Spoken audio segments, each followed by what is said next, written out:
Good morning, everyone. This is Chair French, and I am convening the regular business meeting for the Kansas Corporation Commission for Thursday, February 25th, 2021.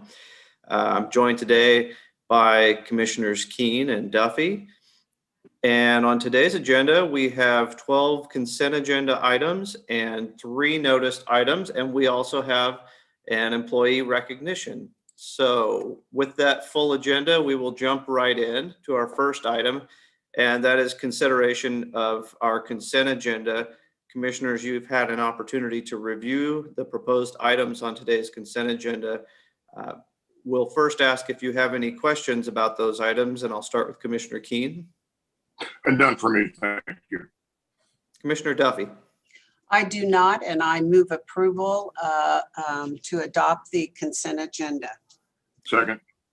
We have a motion and a second to adopt the consent agenda items. Those in favor, or is there any further discussion on those items?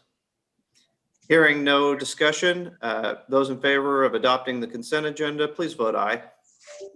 Aye. Aye. Aye. The items on the consent agenda are approved. We will now move into our noticed items. Our first item today is a final order in docket number 18 WSEE 328 RTS. And our presenter for this item is Mr. Brian Fedotin. Brian? Yes, thank you. Good morning, Commissioners. Morning. On September 27th, 2018, the Commission approved Evergy's 3-part rate design for residential distributed generation, or DG customers. On April 12th, 2019, the Court of Appeals affirmed the Commission's order. Vote Solar and the Sierra Club appealed to the Supreme Court. And on April 3rd, 2020, the Supreme Court reversed the Court of Appeals decision, finding that the 3-part rate design was discriminatory and remanded the matter back to the Commission for further proceedings consistent with its opinion. On October 13th, 2020, Evergy filed its new proposed rate design with a monthly residential grid access charge of $3 per kilowatt of installed DG capacity, which would be applicable to all residential customers. The monthly grid access charge, or GAC for short, is based on a customer's installed DG capacity. Customers with higher DG capacity would pay more than customers with smaller DG capacity. Non-DG customers would have a monthly grid access charge of $0. As an alternative to the GAC, Evergy proposed a monthly minimum bill of $35 for all residential customers. Because a minimum monthly bill would likely disproportionately impact residential accounts not associated with households such as buildings, garages, and farm-related property or unoccupied rental homes and apartments, Evergy preferred the grid access charge over the minimum monthly bill. The Commission held a 2-day evidentiary hearing on December 16th and 17th. KSA 66117D prohibits utilities from charging DG customers a higher price than non-DG customers for the same service. Evergy acknowledged that under its proposed grid access charge, DG customers are subject to a charge that non-DG customers are not. The Commission was then tasked with determining whether that discrepancy is justified by an added service. The parties differ on whether the DG customers are receiving an added or different service from non-DG customers. Evergy, Pioneer, the KEC group, and Commission staff believed that DG customers are receiving additional service by virtue of exporting electricity back onto the system. Vote Solar, the Sierra Club, and Climate and Energy Project, which we'll refer to as the Solar Group, did not consider that to be a separate service.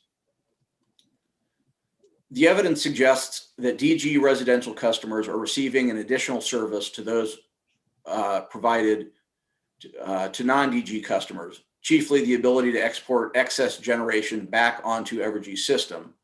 However, the Commission finds Evergy's proposed grid access charge does not adequately identify or specifically recover the cost of that additional exporting service. Instead of identifying the additional exporting service and calculating the incremental costs associated with that service, Evergy uses the cost of standard residential service to calculate its proposed GAC. Under this approach, the proposed GAC is too similar to the demand charge that the Supreme Court found to be discriminatory and violating 66-117D.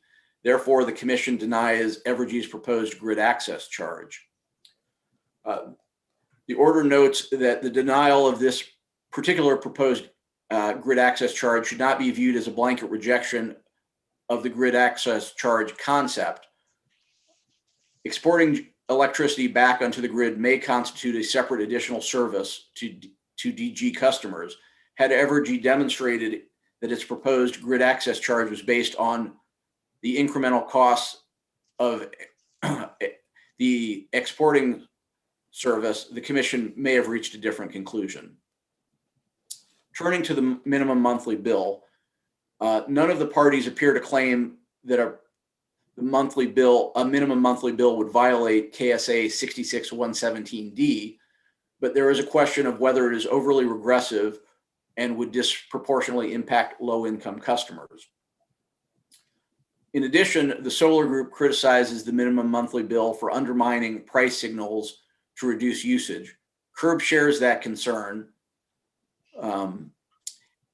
And both CURB and the Solar Group's greater concern is that Evergy noted or indicated it did not intend to cap the minimum bill at $35 and anticipates increasing the minimum bill in the future.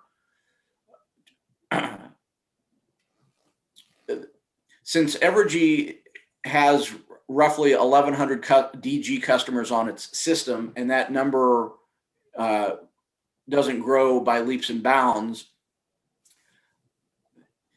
the revenue generated by a $35 minimum monthly bill does not appear to be material.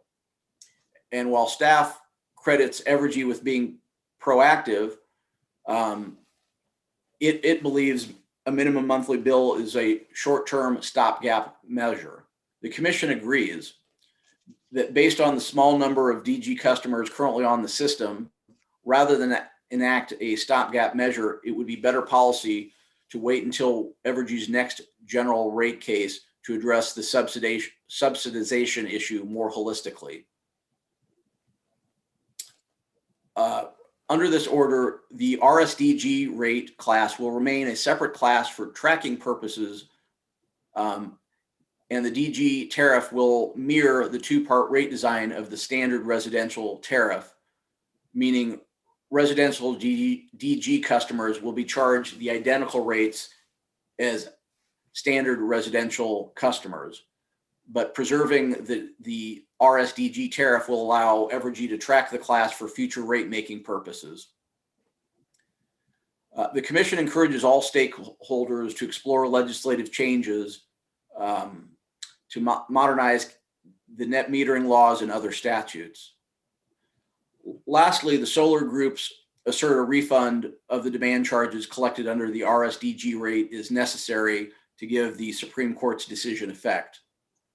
This order finds refunds are unwarranted under the circumstances. Not only was Evergy operating under a rate design approved by both the Commission and the Court of Appeals, but in finding the rate design discriminatory, the Supreme Court declined to order a refund. Additionally, many customers have moved to extend the rate grandfathering, and so determining a refund will be a complex matter. And most importantly, a refund would actually harm some DG customers that benefited from the RSDG rate. So in conclusion, this order rejects Evergy's proposed grid access charge. It rejects Evergy's proposed $35 minimum monthly bill. And as a result, the RSDG rate will remain a separate class for tracking purposes, while the RSDG rate will mirror the two-part rate design of the standard residential tariff and residential DG customers will be charged the identical rates as standard residential customers. Evergy has 30 days to implement the new rate design under the terms of this order. With that, I'm available for questions. Thank you, Brian, for that presentation. At this time, I will turn to my fellow commissioners to see if they have any questions of you before we vote on the order. And I will start with Commissioner Duffy. Thank you, Chair French. No questions, but I would like to make a comment. The solutions purported by the company, we believe, were flawed. Some may say that the commission has just kicked the can down the road with this approved order. Instead, I believe we have given stakeholders an opportunity outside the confines of a commission proceeding to work together and explore the best solution, not only for rooftop solar issues, but other issues as well. Much is happening in the world around us as it relates to how energy is produced and the technology surrounding the energy we use every day. The rooftop solar folks, they've been in this game since the early 1970s. We have an opportunity now before the company's next rate case to work on this issue and explore avenues of resolution. Absent an energy plan for this state, we continue to incongruently deal with energy issues for Kansas, and sometimes the results are unintended.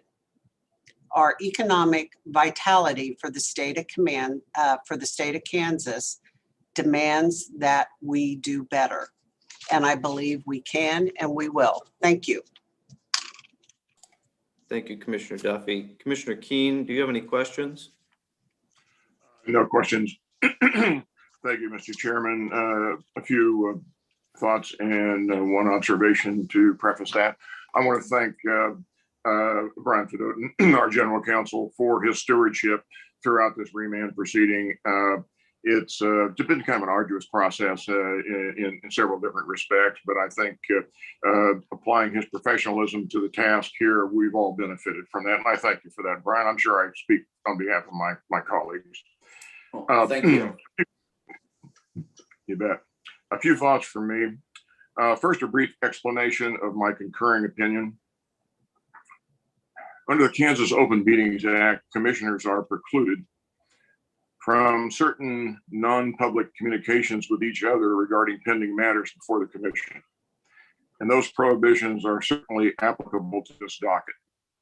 However, there are no COMA limitations on sharing thoughts with each other in this public forum.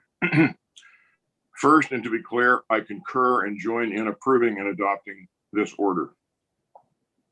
As set out more fully in the order rejects Evergy's proposed grid access charge, primarily because it was too similar to the discriminatory demand charge that was rejected by the Kansas Supreme Court and served as the basis for this remand.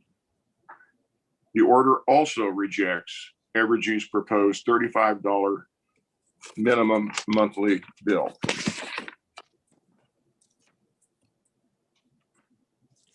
However, as also noted in the order, the denial of Evergy's proposed grid access charge is not a blanket rejection of the grid access charge concept. Accordingly, there is a high probability, I believe, that the consideration of grid access charges in some form will continue in future rate proceedings. In my opinion, the overview approach to that consideration proposed in these proceedings by Richard Mackey on behalf of Pioneer was most thoughtful and most deliberative. I believe that his overview approach merited receiving more detailed and focused memorialization. And that is exactly the underlying reason for, and in essence, why I have tried to accomplish that by my concurring opinion.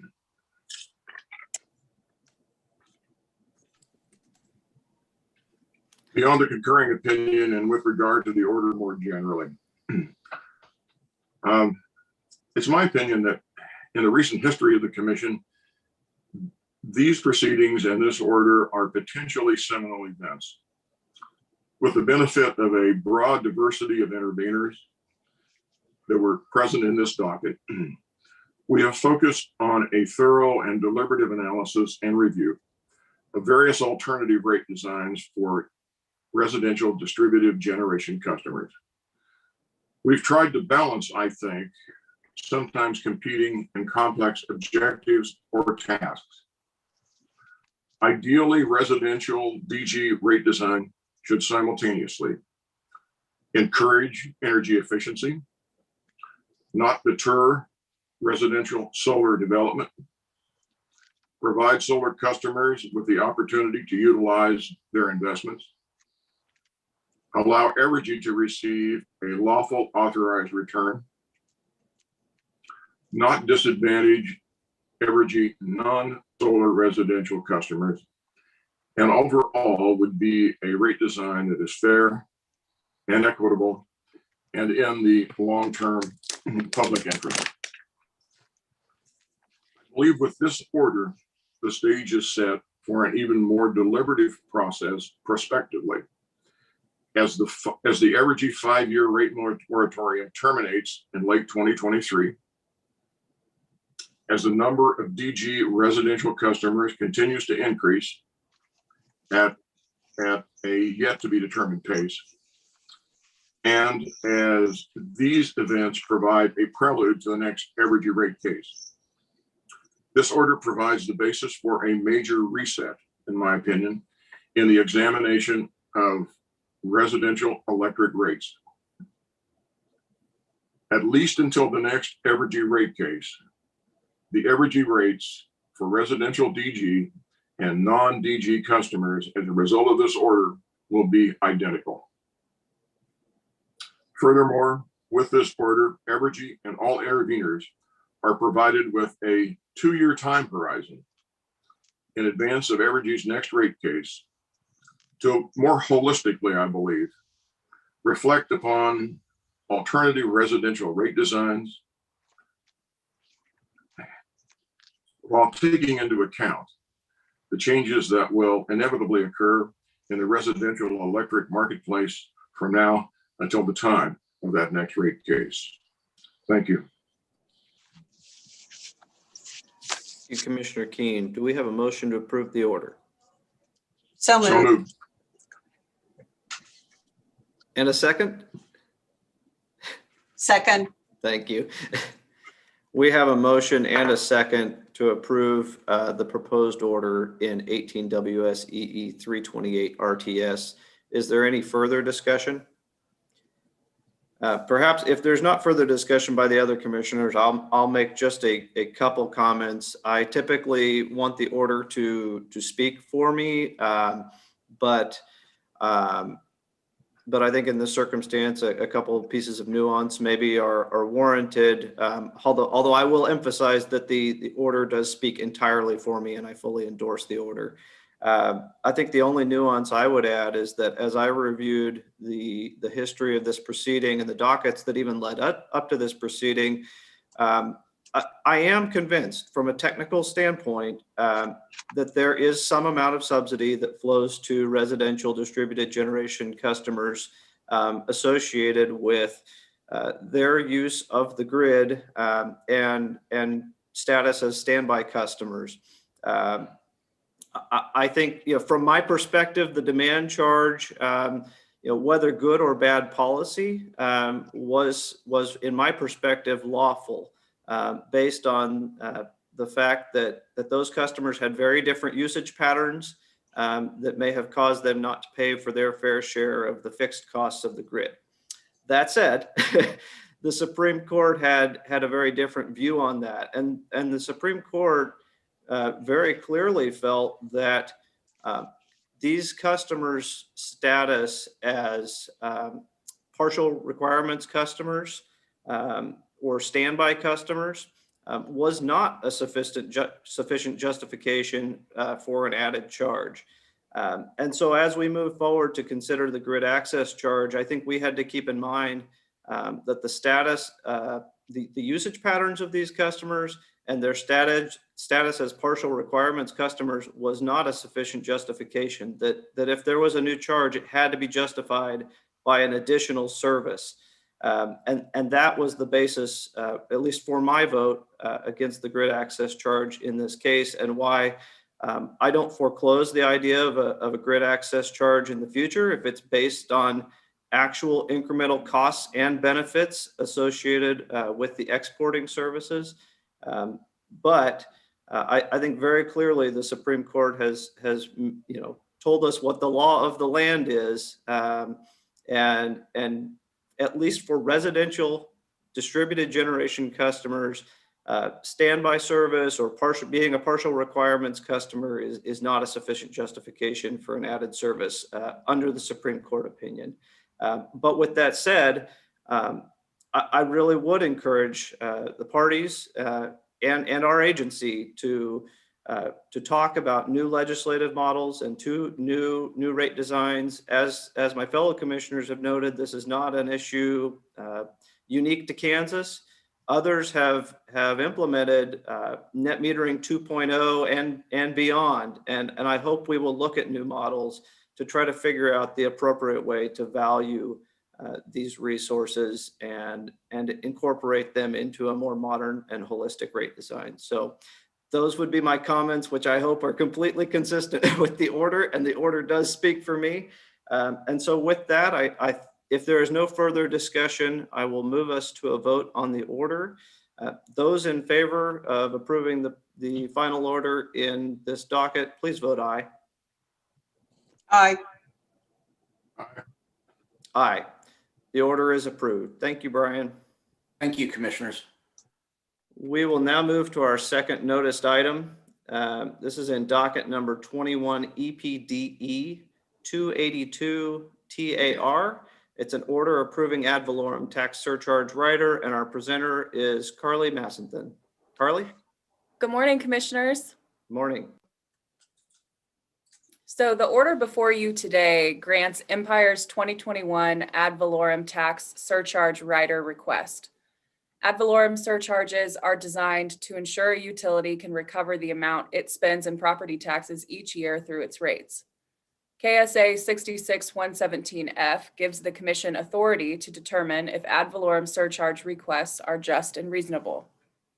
KSA 66117F dictates that the commission shall approve ad valorem tariffs within 30 days of filing if there is a showing that 1, the surcharge is applied to bills in a reasonable manner, and 2, that the surcharge has been calculated to substantially collect the increase in ad valorem tax expense or to reduce any existing surcharge based on a decrease in ad valorem tax expense. In this docket, Empire requested an ad valorem tax surcharge totaling $407,496 to be collected through its 2021 ad valorem tax surcharge rider. This amount is a decrease of approximately $17,500 from Empire's 2020 ad valorem tax surcharge rider of $425,080. The 2021 ad valorem tax surcharge rider, as proposed, results in a surcharge to residential customers of $1.75 per month or $21 annually. Commission staff audited Empire's ad valorem surcharge request and determined its calculations were just and reasonable. Specifically, staff agreed that the sum of the amounts in Empire's ad valorem tax statements match its ad valorem tax surcharge total as shown in Empire's application. For this reason, staff requests the commission approve Empire's application, and I am available for questions. Thank you, Carly. Let me turn to my fellow commissioners to see if they have any questions. Start with Commissioner Keene. None for me, thank you. Commissioner Duffy. I have no questions, and I move approval of the order. Second. We have a motion and a second to approve the proposed order in 21 EPDE 282 TAR. Is there any further discussion of that motion? Seeing none, those in favor of the order, approving the order, please vote aye. Aye. Aye. The order is approved. Thank you, Carly. Thank you. We now turn to our final noticed item. This is in docket number 21, CONS 3169 CPEN. It is a shut-in order for M&D Oil Company, a general partnership. And our presenter on this item is Mr. Kelsey Marsh. Good morning and thank you, Commissioners. Morning, Before Kelsey. you is a shut-in order for M&D Oil Company, a general partnership, which has continued to have wells operate after the expiration of its license. This order assesses the operator with a $100,000 penalty and directs staff to shut in and seal the captioned wells. With that, I would recommend approval of the order, and I'm available for any questions. Turn to my fellow commissioners for any questions. This time I will start with Commissioner Duffy. Yes, I have a question. How long was this company operating without benefit of a license? Commissioner Duffy, it looks like its license expired in 2013, so the wells have been operating since that time without a license. Are you aware of any reason why the operator would not have been able to secure a license? I am not aware of any reason. I do believe the operator applied and was granted a new license in 2016. For some reason, the wells weren't transferred to that new license, and then somehow we ended up here today. So my understanding that that during this time period where the operator was operating without a license and the wells that are mentioned in the order, that approximately $238,000 in revenue was received to the operator, correct? Correct. And that's just up to, I think it's August 2020, maybe September 2020. It's basically, we went as far as we had data available for. Okay, thank you. I would express my shock when I received this docket to review and to study, that this had been going on for this period of time. And I do believe the penalty is commensurate with the failure of the operator to comply with the laws of the state of Kansas. Thank you, Commissioner Duffy. Commissioner Keen? Yes, thank you, Mr. Chairman. A few comments as well. This is an incredible case, actually. We have several years, as Commissioner Duffy's question brought out, and as Kelsey Marsh indicated, several years of operations here without the benefit of an active operator's license. We have what, in my judgment, is an appalling and serious pattern of noncompliance. And to me, the noncompliance appears to be on mere negligence. I'll leave it at that on that aspect of what we have here. I share Commissioner Duffy's belief that the fine and the penalty in this instance is commensurate with the violations. And for the record, and for those who may be listening in, just so that you understand the gravity of the concern we have and the penalty in this order, the penalty involves a $100,000 fine, coupled with, as Mr. Marsh indicated, directions to the staff to shut in and seal all operations of the operator until either these wells are plugged or listed in compliance with an active operator's license, and until the operator is in full compliance with the terms of this order. Having said that, I would move the approval of the order. I second. We have a motion and a second to approve the order in this docket. Is there any further discussion? Hearing no additional discussion, those in favor of approving the order in this docket, please vote aye. Aye. Aye. The order is approved. Thank you, Kelsey.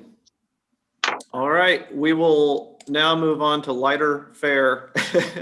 Our final item on our agenda is a recognition of a couple of employees for state service. And I am going to start first with Mr. Greg Askren. Good morning, Greg. And it's interesting. Greg's recognition is only for 5 years of state service.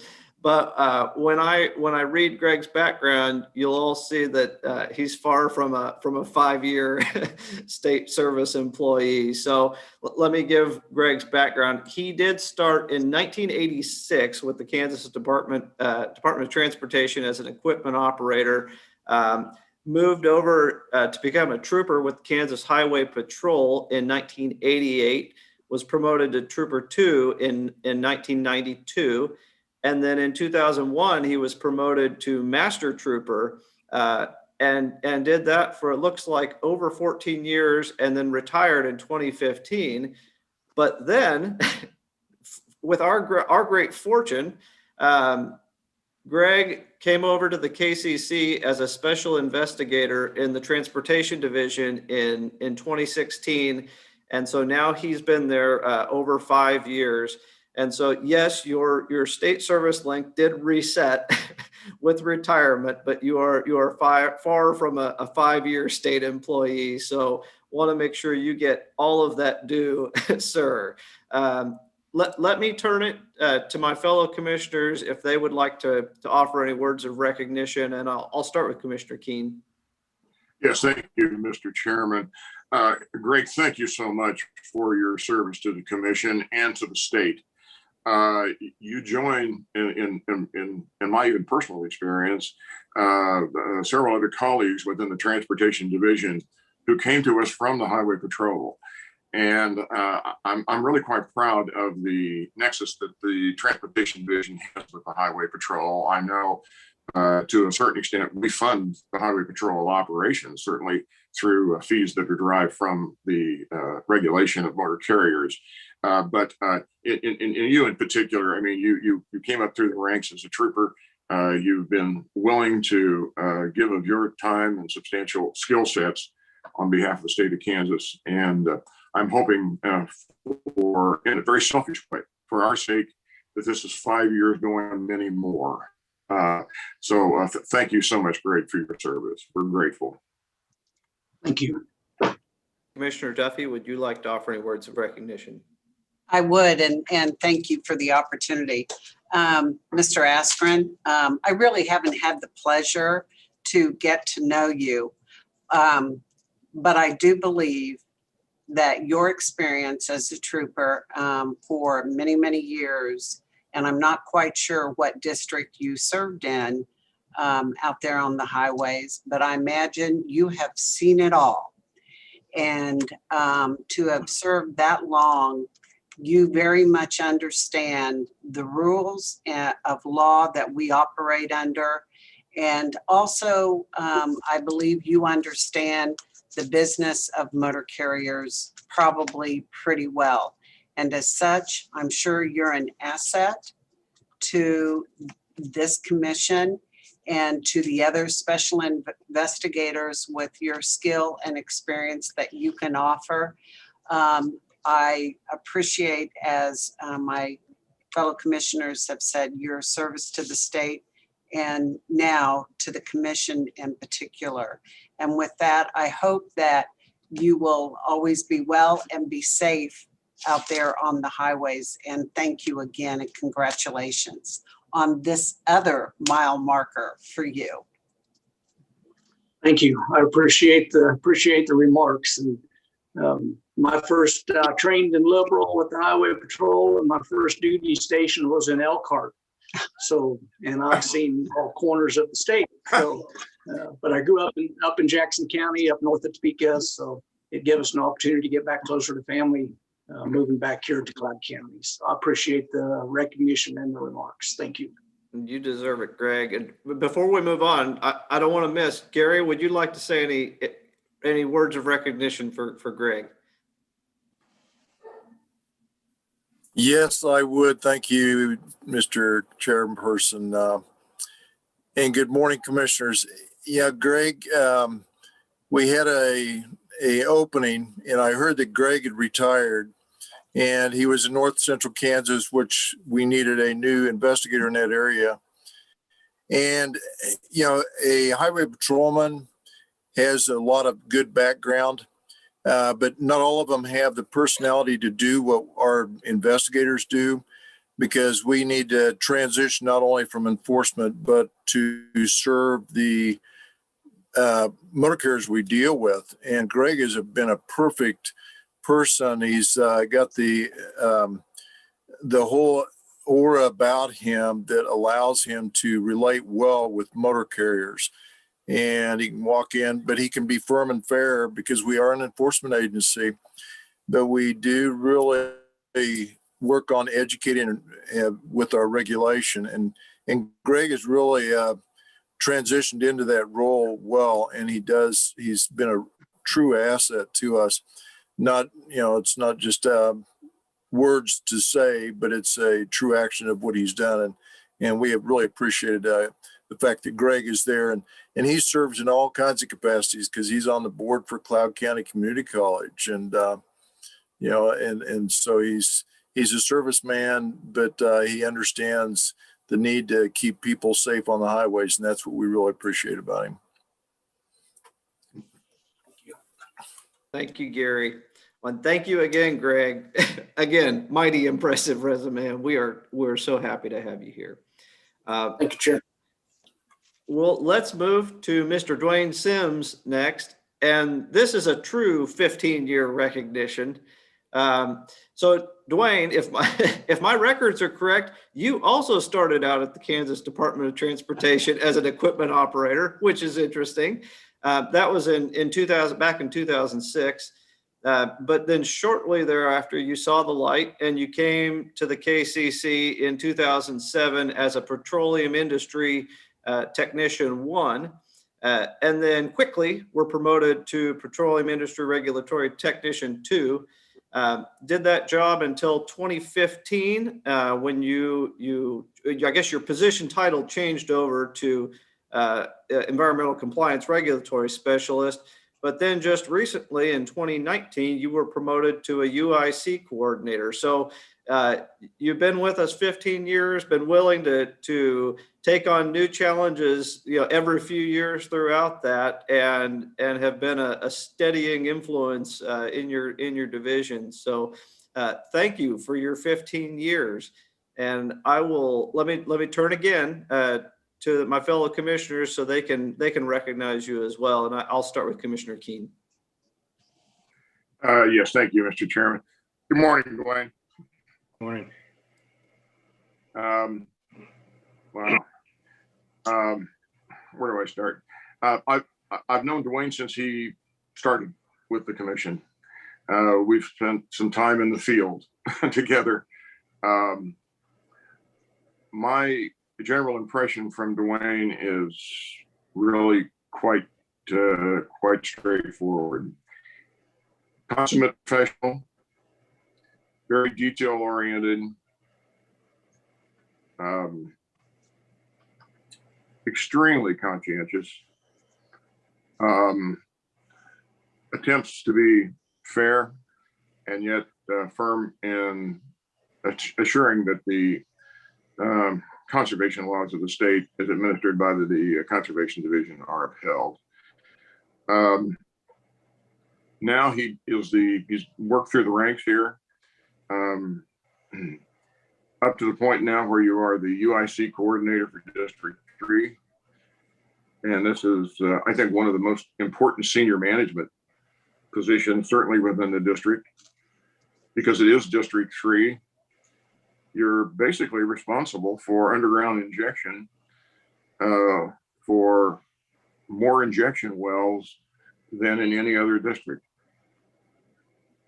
It's an incredible amount of responsibility. And frankly, we couldn't be more fortunate to have anyone fill that position and accept that responsibility than you, Dwayne. For all the reasons I've stated and many others, I'll hold for another time. I'm honored by your personal friendship, and our professional relationship. And thank you so much for your service, Dwayne. I think hopefully this is 15 going on maybe another 30. But anyway, thank you so much for your service. Thank you, Commissioner Keen. Commissioner Duffy. Commissioner Keen, you are so cruel. Another 30? Seriously? Oh, So he's tough. This guy's tough. He can take it. I don't know what it is about equipment operators. Maybe it's like farmers. You're sitting on top of something and you're just rolling back and forth and decide you want to be something else or something more in life. Well, whatever it is, it's a good thing you're here. Dwayne, I was here when you were hired, and it looks like in the years while I was gone, you continued to be an asset to District 3. You know what? In District 3, there's so many challenges. I mean, it is just daunting every day what is out there. And I do believe that under the leadership of District Manager Troy Russell, you all have set a pace and you are like on fire. And I've got to believe that you are the right person for this position and with your skill and your knowledge. And I appreciate your effort every day. And yes, I agree with everything that Commissioner King had to say about the amount of responsibility you have, especially in this area of the state where it is so important that we are mindful of what is below our feet. So thank you very much. Congratulations for 15 years with us. That is quite a milestone. Thank you. And now, Troy, would you like to offer any words of recognition? Yes, thank you. Dwayne is an exemplary co-worker. He's great to work with, all the staff. He's very helpful. He has a tremendous amount of integrity, which the position he in, it requires that.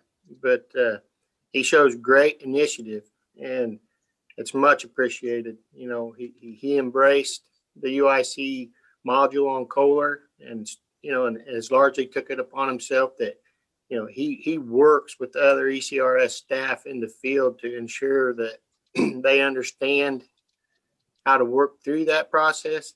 He works with them diligently in the technical aspects and process of that. Our field staff and all our technical field staff and our administrative staff all benefit from Dwayne's work here and actions. And if he wants to do 30 years, I'm sure he can. I won't be there for the tail end of that, but I sure have enjoyed these 15. So I appreciate the opportunity to discuss this, and I'd like to thank all the commissioners for taking the opportunity to do these recognitions for employees. I think it's very good for morale. And then I would also like to congratulate Mr. Askren for his service too. Thank you, Troy. Good words. And Dwayne, if you'd like to say anything, I'll turn it over to you. And if you want to use this time to commit to 30 more years, feel free. But anything you want to say, just now's your time. Well, it's been an adventure and an honor to work for the KCC. Like you say, I started out with the road and bridge, and I did see the light very quickly that there was a lot more opportunity with the KCC. But it was a little scary at first. There was a lot to take on. It was a little more than working for the road and bridge. A lot more responsibility, a lot more people a lot more public to deal with. It was good. I don't know about 30 more years, but maybe 30 years in total. Maybe we'll go for 30 years in total, and then we'll tackle the other 15 after that, Mr. King. So it has been an honor, and to work with the commissioners and with Troy and the district staff and even Wichita staff and the other district staffs, all the interactions I've had with them. I think the KCC all interact well with each other, and I think it's a great place to work. Thanks, Dwayne. You're a great part of a great team. That's a good point. Well, I believe that brings us to the end of our business meeting agenda. And unless someone waves their hand with additional business, I would entertain a motion to adjourn the meeting. Commissioner Duffy. Yes, I do have one more. The challenge is still on for Project Topeka. While we still have one more day, I will match the number of products that appear on the first floor right outside HR. So make me pay. I dare you. So anyone listening to this on staff, yep, you can just pull up to the back door and drop your wares there, but it all goes for a good cause. A lot of folks are struggling this year. And if you remember Project Topeka, it's all volunteer help and it gets to the food banks. And it's for that time after Christmas when the food banks are probably at their lowest. So we still have till 5 p.m. tomorrow. So thank you. Thank you, Commissioner Duffy. And I'm realizing I should have held my donation for a couple days to make you pay. But thank you. That's a great reminder. Well, with that, I'd entertain a motion to adjourn. So moved. Second, A motion and a second to adjourn. Those in favor, please vote aye. aye. All right. Aye. We are adjourned. Thank you, everyone. Thank Thanks. you. All right.